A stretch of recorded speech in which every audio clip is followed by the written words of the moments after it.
पानीपत का मैदान कई निर्णायक युद्धों का गवाह है, परंतु यहाँ हुए सभी युद्ध और उसके योद्धाओं तथा युद्ध के परिणाम के बारे में सभी को दुविधा रहती है। आइए जानते हैं यहाँ हुए सभी युद्ध और उसके परिणामों के बारे में।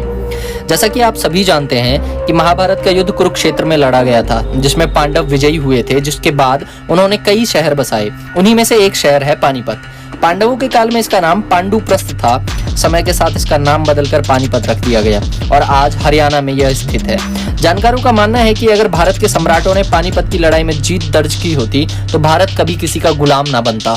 पानीपत का पहला युद्ध 21 अप्रैल सन 1526 को तुर्क के लुटेरे बाबर और दिल्ली के बादशाह इब्राहिम लोदी के बीच हुआ था। पानीपत के इस पहले युद्ध में इब्राहिम लोदी की हार हुई। उसकी 15,000 की सेना को बाबर ने मार दिया। इस जीत के बाद दिल्ली और आगरा में बाबर का शासन हो गया तथा बाबर ने हिंदुस्तान में मुगल साम्राज्य की नींव यहीं से रखी थी। पानीपत का दूसरा युद्ध 5 नवंबर सन 1556 को अकबर की सेना और सम्राट हेमचंद्र विक्रमादित्य की सेना के बीच लड़ी गई लड़ाई। इस युद्ध में सम्राट हेमचंद्र ने अपनी पूरी ताकत से हमला किया और युद्ध का मुख अपनी तरफ मोड़ ही लिया था। तभी एक तीर आकर सम्राट हेमचंद्र की आंख में लगा और वे बेहोश होकर युद्ध भूमि में गिर गए। इस मौके का फायदा उठाकर अकबर की सेना ने कत्लेआम मचा दिया और सम्राट हेमू को बंदी बनाकर अकबर के पास ले गए, जहां बैरम खान ने सम्राट का सर काट दिया। इसी के साथ शुरुआत हुई अकबर के 5 दशकों के शासन की।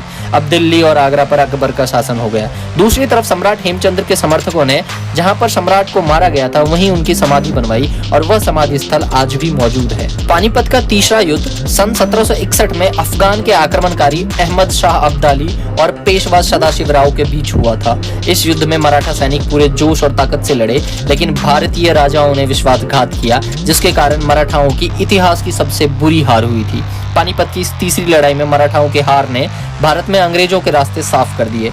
इसका मतलब यह हुआ कि पानीपत के पहले युद्ध में बाबर की जीत न होती तो भारत में मुगलों का राज न हुआ होता, और तीसरी लड़ाई में अगर मराठा न हारते तो भारत कभी अंग्रेज को गुलाम नहीं बना पाते।